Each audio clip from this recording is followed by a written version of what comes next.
this is Lee back once again for another video, and today I'm going to step into the light, lean in a little bit, talk to you about a series of movies, a series of films, and these are not comedy films. They take place right on your Earth, a place called Skull Island. That's right, there's a new film. Well, it's sort of new. It was new when I saw it, but it's been out for a while, so I'm not going to bother showing you my ticket stub. But it's the latest in the long line of King Kong films. Yes, King Kong, the eighth wonder of the world. King Kong is one of those films that it's been around since 1933. Yes, 1933. 1933. So even before World War II, that terrible war of your world, not the war of the world, but the war of the world that you live in. Devastating, but before that there was King Kong on the screen. Maybe more innocent time, but with darkness on the horizon. But anyway, it's one of those films that's been released, many times. It's been reviewed to death. It's a classic of cinema. Everyone has been inspired by it, and it's had so many sequels and remakes and things.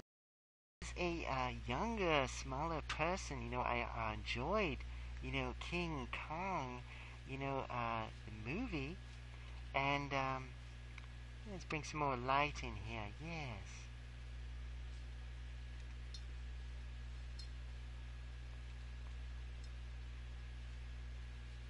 What's going on with these lights? Fix the lights. Fix the lights. Fix the lights. So, King Kong. Here you are, King Kong, the eighth wonder of the world. Just a little puppet, these ingenious, animators, doing their stop motion, not with a toy like this, a little rubber collectible, but, an actual, armatured, not animatronic, but, posable puppet, with real fur, fur rustling from the animator's hands, stop motion, and they had a large, head and large hands, to pose the actors, and, interact, they had scenery moving around with cranes and things, but, rear projection screen of King Kong, grabbing the giant log and rolling it around and sending, hapless, explorers to their doom. King Kong, what more needs to be said about, Beauty and the Beast? These filmmakers, go to an island and they discover, this legendary beast, this giant gorilla, who seems, more than just an animal. He seems to have intelligence, in a sense about him, more than just a mere brute of the jungle. And of course, there's this tribe of people that live on the island and treat Kong as a kind of a god, that they have to appease with sacrifices of young women. And when they encounter, of course, the people, it's like, great, we can use their woman instead of one of ours to give to King Kong as his bride. And of course, Fay Ray plays the ill-fated woman, who wants to be a movie star, and she becomes the bride of Kong in a sense. And of course, she's terrified of him. It's like Frankenstein's bride. She doesn't really want to be with him, but she's kind of forced to be. Kong, he's kind of a tragic figure because, he goes to the Empire State Building and climbs it like a big tree. And then the airplanes come to shoot him down. And, I've spoiled the whole movie, but it's still worth watching. And it's, a more innocent time. Everyone's very trusting, and whatever they think is going to happen, and they just do it, and they make it happen. But once, King Kong is there, he's on the island. There's a brilliant scene where he battles a T-Rex. More like an Allosaurus, because it really has the 3 fingers instead of the 2. But it's just a knockdown, drag-out fight, an MMA fight, with some, real MMA moves and boxing punches, and they're just quite well animated. Just a raw kind of fight between the two, and of course the famous fatality when King Kong finishes off the T-Rex. Great fight. If it was just that fight, it'd be quite enjoyable. But there's a whole movie around it as well. Cinematography, just a groundbreaking film, classic. Now, I picked this up, this cheap digital versatile disc, collection, Kong and Son of Kong, just a little slipcase, monster double feature, drive-in nonsense. Here's what the box looks like. Sorry about the light there. We have the discs, part 1 and 2. I gotta say though, Son of Kong, the sequel, the direct sequel, made the same year by the same people, starring some of the same actors, featuring a small, white-furred or gray-furred baby Kong, is the pits. It's for the kids. It really is a children's movie. The violence is toned way down. There's a bit of a romance between the original, filmmaker character from the first movie and this stowaway circus woman that he meets. But it's very, school kid-ish, very innocent, and that's fine. They were definitely had a different target audience in the first film. The first movie is much more of a mature action adventure story, whereas Son of Kong is just kind of a light-hearted, tragic, comic kind of show. And at the end, they destroy the island. Spoilers: they destroy the island. The tribe is killed. Everything, Kong, Son of Kong is destroyed. Everything is kind of wiped out. It's very unsatisfying. But the first story was tragic also, in terms of this mighty beast. Really didn't understand where he was, what he was doing, just trying to protect the woman that he loved, keep himself alive in a hostile environment, to be king, and yet, to be slain, because he is not immortal, he is not a god, he is but an animal, or a man, but an animal, very mortal, as it all turns out to be. So, if you're going to check these out, if you never have, you've just read about them, you've heard about them, you've never seen them, Son of Kong, skip it. Maybe watch it with your kids for fun, if you're curious, but there's no point really. If you just want to enjoy King Kong, watch it in the original black and white, and it's not widescreen, it's full frame. It's the way it was shot, and it really, it's old, it has out-of-date special effects, but really amazing for what they did back then, and the story, is compelling. So there you go.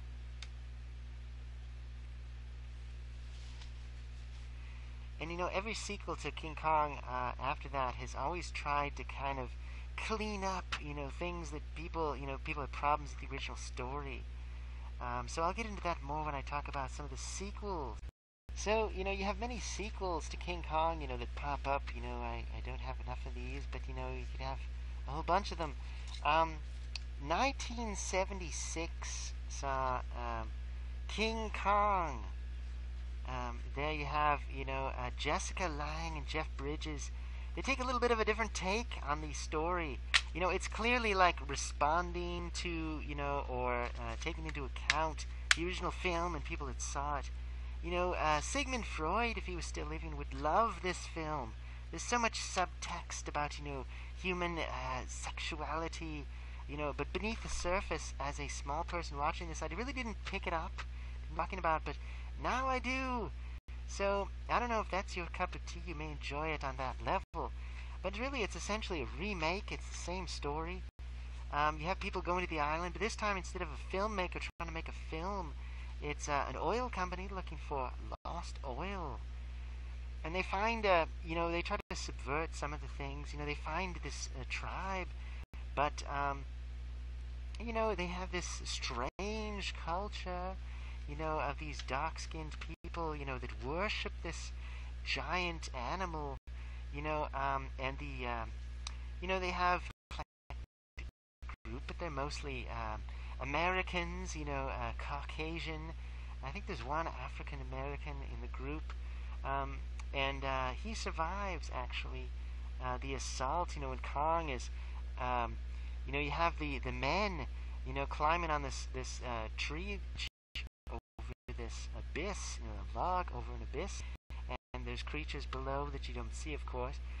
But the men are trying to stay on, and King Kong is like, twisting the log back and forth. And of course, it looks more impressive because you've got a man in a suit instead of an animatronic. But it's done with the suitmation or whatever. King Kong really looks good in this. In my small person mind, this is what King Kong looks like. Even though the animated puppet was pretty memorable, I gotta say, in the black and white original. But this Kong, very powerful, very scary, but also has kind of a tender side when he, meets Jessica Lange, wants to make her his bride. So anyway, so he's killing these people, and they always say that in the horror movie, the black guy dies first. Not true across the board. Certainly not true in this movie. And of course, Jeff Bridges, he is this kind of environmentalist, legend-chasing guy. His motivations aren't immediately clear, but you do know he's the good guy. The oil guys are just trying to get money, trying to make profit, trying to beat everyone else. This fictional company, they're trying to beat, Exxon and all the other big oil companies, because, it's the late 70s, man. It's about the oil race. Fight for resources and dominance of the economy, of the world, of the first world. But anyway, so they end up bringing back Kong, and there's no dinosaurs this time. There were tons of dinosaurs in the first King Kong. I mentioned the T-Rex or the Allosaurus. There was also a Stegosaurus, a Brontosaurus or a Apatosaurus, Pteranadon, some other dinosaurs. And Son of Kong had dinosaurs. Well, you get a giant snake in King Kong 1976, and that's it. Otherwise, it's Kong. And I suppose, people have commented, well, if there are all these dinosaurs, wouldn't the explorers, the movie makers, want to bring back those from that lost world, and not just a giant gorilla, even though that's pretty amazing, too. Unless you think, well, the dinosaurs were just too dangerous to bring back. Well, Kong's, pretty powerful himself. Well, you have Kong, and there's a lot of symbolism, like I've been saying. I would say, this is definitely a melancholy film, but it's not as, it's not overall as good as the original. You may come away from it kind of feeling disappointed. In this one, I'd say there's definitely more of a tenderness. Kong really tries to reach out. You see his tender expressions on his face, as he's holding, this woman. And it's like she's a little like Barbie doll. She's his little like Princess Leia action figure, and he's this little kid. No, I love her. I'm gonna marry her. But he in the original, he pulls off her clothing like a little rose petal or something. In this one, it's more of a predatory. Like he's disrobing her, and she's fighting against him, and so it's kind of uncomfortable to watch. And she kind of gets upset with him. He's the date that's putting the moves on her. He's moving too fast, and she's not into that, and she kind of brushes him off. But he still respects her. She's afraid of him, but she stands up to him. And so you get a little bit more of that, rather than being completely helpless and fainting. She does stand up to Kong.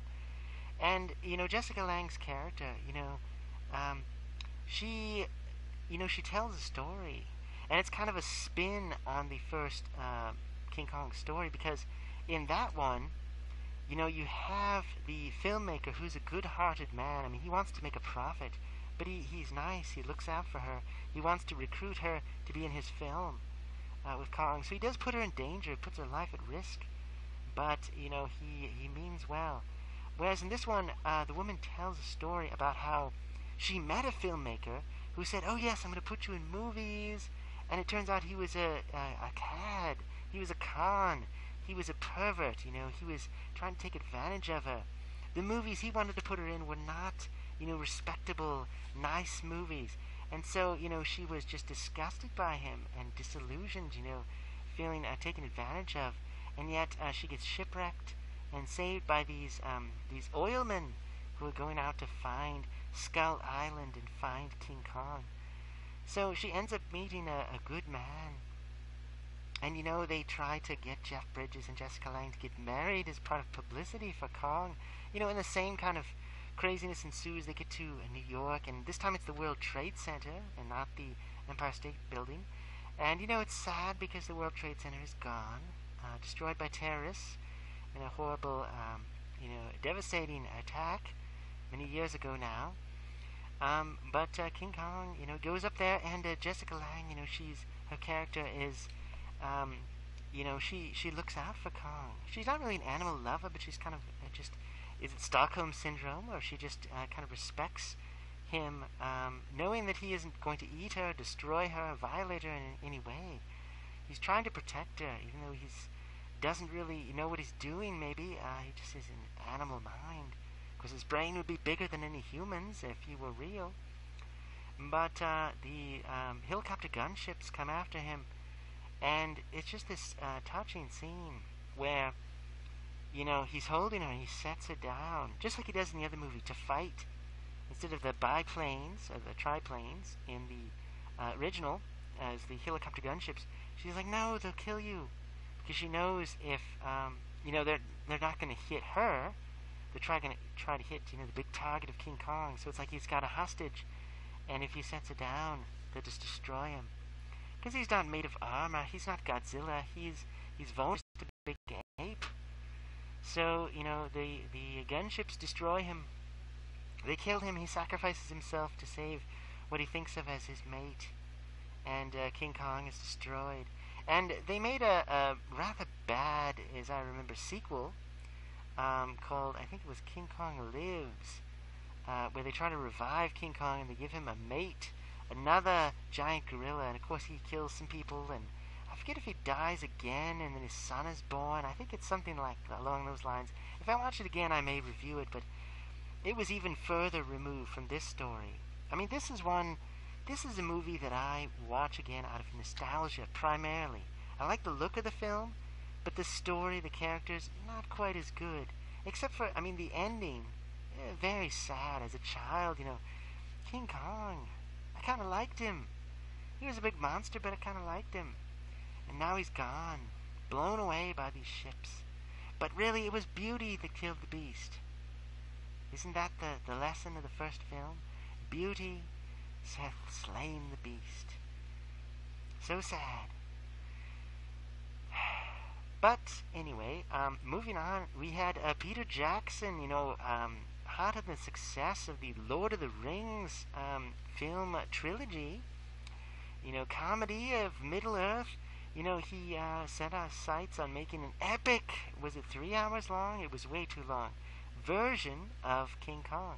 And I really didn't like it, and I kind of thought I wouldn't like it because I thought it's going to be too long, it's going to be too overblown. The CGI was nice. He looked like a giant gorilla. I feel like this King Kong, he looks like an ape. He stands upright like a human. He has the gorilla, build and everything, but he's not quite just a regular gorilla scaled up. He's something different. But Peter Jackson's King Kong was basically a giant gorilla. He just, he was intent. The Fay Ray character, they tried to set it in that period of time, that pre-World War II era. She is intelligent. She wants to be an actress, and she gets a tip how she can become an actress, and she goes to this address, and it's like a sleazy kind of dance hall, gentleman's club, and she throws it away. And she meets the filmmaker guy played by Jack Black, and he's kind of, he usually plays these kind of goofy, kind of slob characters, and, he does all right. They get to the island, and there's lots of dinosaurs, lots of CGI dinosaurs, and this time King Kong fights 2 T-Rexes instead of 1, and it's just a knockdown, drag-out fight, but it just seems to go on and on. It's far too long, it's far too video game-esque. There was a certain brutality and realness, even in just having a couple of puppets fight in the first movie. So I really didn't overall, it's just very forgettable.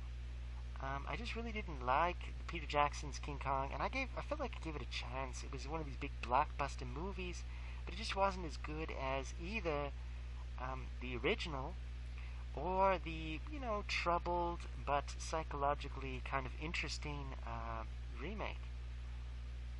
So, Peter Jackson's King Kong, kind of an experiment. It'd be interesting if he had just edited it down into a shorter film, but whatever.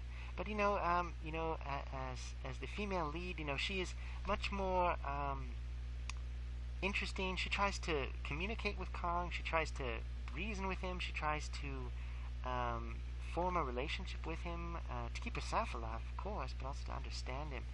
So it's kind of a deepening. It's like each movie kind of develops the characters more along the lines. And that's where we get to the interesting part with Skull Island, which I'll discuss next.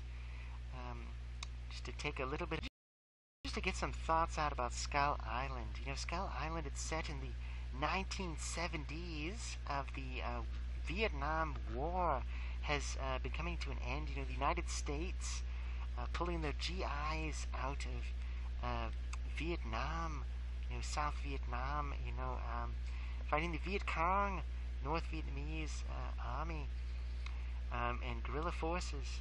Guerrilla? Interesting. Think about it. Kong. King Kong. Viet Cong. Is there some symbolism there? I wonder. But I haven't really done a whole lot of research, just kind of judging my reactions from Skull Island. And it's been a little while. I've been let things settle a little bit since I've seen the film in theaters. I saw it in a dinner theater. I didn't have dinner. I just had some snacks, some candies and things. But, I could have had dinner. It may have been a little bit harder to stay awake. It didn't feel so long, drawn out, and epic like Peter Jackson. So I think it was an improvement. But there was more subverting of the original characters. I really felt that Skull Island, what they're trying to do is not just show off special effects like, hey, we can do King Kong really well. Aren't you excited for 2020 Godzilla vs. King Kong? I am a little excited about that, I will admit. Savvy audiences, they're almost like smarks, wrestling. We've seen everything about King Kong. We've seen so many versions, so many variations of stories. We've thought so much about it. It's going to take a lot to surprise us. So it's Vietnam now. So it's, I guess taking place a little bit before this. But they also reference World War II. There's, a Japanese pilot and an American pilot fighting at the start, and then they see King Kong. So what are some of the subversions? Well, there's an American pilot, and he's played by, an actor who's done, all these comedic roles, Talladega Nights and Step Brothers and all this sort of thing, but he's kind of a goofy guy just because he's been around so long, but he has kind of a somber side, kind of a wise side, the trailers made him out to be a complete buffoon, but, he's kind of a lovable guy, from a more innocent time, but, his friend, the Japanese pilot, originally they were at each other's throats, they were going to kill each other, but they became friends, so, it subverts kind of the wartime propaganda, the evil enemy, but that's not so much King Kong. What subversions? Let's see, King Kong is a protector. He's not out to terrorize everyone. He protects the people of the island from these lizards, these giant kind of two-legged with a tail dinosaur, demon, monsters type creatures that come out of the earth. So there's the hollow earth theory coming out of and it's on this island. So King Kong is a protector. He's not an evil god that has to be appeased by sacrifices.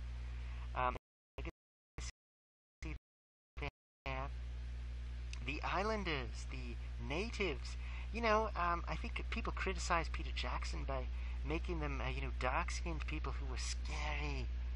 Like they were monsters too and not human, even though they were human. They just came across as scary to, people that were invading their territory. Well, this tribe, they wear, face makeup, but you can tell they're from many different Earth races and Earth peoples. I think primarily they're Asian, which, when you think about the King Kong vs. Godzilla from the 1960s, they were from these Japanese islands. They were not African or Caribbean peoples in appearance. And they don't really communicate except sort of subtly or maybe even telepathically with the World War II soldier. And of course he's very he doesn't treat them as, odd or primitive. He is very humble in their presence. He hasn't gone native himself. He still wears his old clothes. Of course, he dresses up for the what he thinks is the rescue party. The GI soldiers coming out of Vietnam on one last mission. Dropping those seismic charges, mapping the island, which enrages King Kong, who wipes out many of their men. In this mission, and then you've got an anti-war reporter and a man who is I forget now if he was some kind of mercenary or a British officer or something, but they're all kind of together. And of course, the female character is subverted because she is tough. She's a fighter. She stands up for what she believes in. She is not a love interest to King Kong. She is not a victim in any way. She fights, and so she's completely the opposite of the vulnerable woman who has to kind of accept that King Kong is in love with her, or try to appease him, or try to form a relationship with him.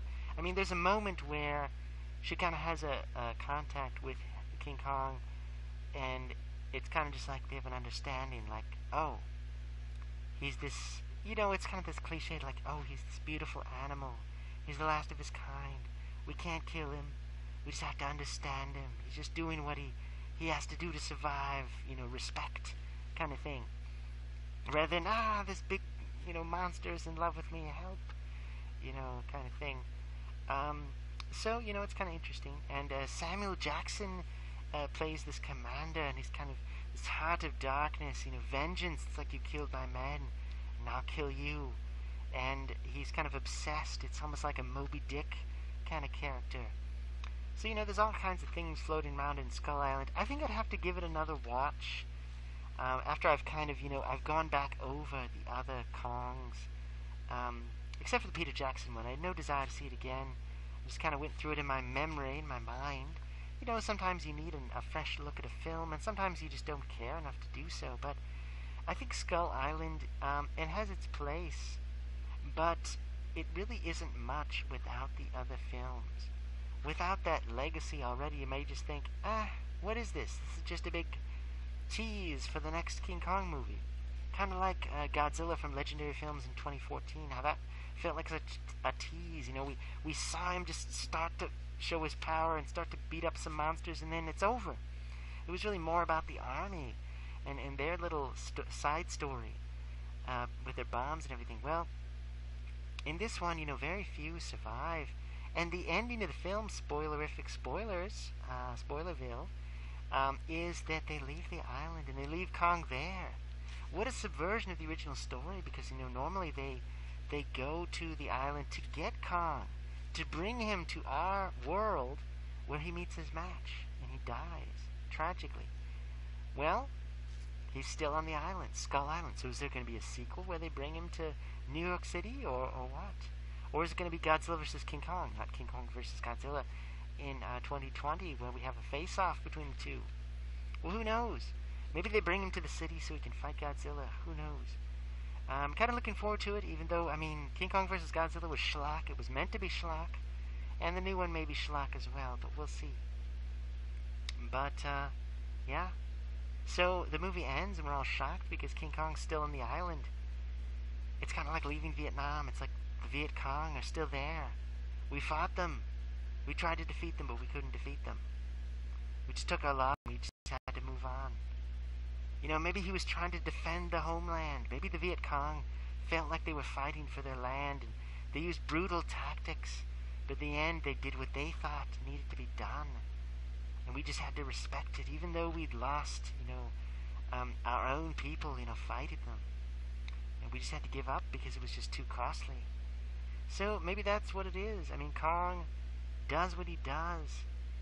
So I'm not quite sure, quite if the filmmakers had really thought all of that through, all the possible symbolism. It'd be interesting to, listen to a behind-the-scenes, commentary from the directors, if they really spill their guts and say what they meant, or was it kind of a half-baked idea, just meant to kind of make you think? They always say that, make you think. which either means that they really had a complex story that was too complex to tell on screen directly, or they didn't really know themselves what they were doing. They just kind of threw it out there, see what sticks, and hope that people make more of it than what it is. It's just a monster movie, creature feature. So King Kong, an interesting character. He's constantly being reused, in the film industry and other entertainments. Recycled, revamped, put back out there, and still entertaining audiences. So, the eighth wonder of the world, King Kong. Maybe I'll say more about King Kong in the future, but for now, I think that's good enough. Will I buy Skull Island on digital versatile disc or Blu-ray? Certainly not 4K Ultra HD, because I don't really have the, viewing apparatus to see it. But, maybe I will. If it were $5, like these. Well, actually, this was quite expensive. This was very, very cheap. If it's this cheap, I'd probably get it in a moment. But there are some monster fighting in it, more towards the end of the film. There's a lot of build-up. They get to the island very quickly. They spend a lot of time there. And there is some, interesting stuff, with swords, with guns, explosives, different things like that. But it's mostly about subverting expectations. It's like George Lucas made this movie. He didn't, but, it's almost like that. It's like swerve, swerve, swerve. You're expecting this, but this other thing happens. Well, anyway, those are my thoughts about King Kong. So definitely check out the first movie, 1933. Check out the 1976, but, just come to it realizing that it's not the same. It's the same story, but has different meanings behind it. You may not like where it ends up, but that's the way it is. Peter Jackson, skip it. The special effects eventually look pretty dated, and what will you have left? Just kind of a long mess, really. Just too much. Chop that down to maybe a third of its length, and you might be an enjoyable movie. He really needed to have a better editor, I think. And then Skull Island, all about subverting expectations, seeing what came before and fooling you because you think one thing and something else happens instead. And maybe a meditation on the Vietnam War. Have to think more about that. So, thanks for watching. Goodbye for now.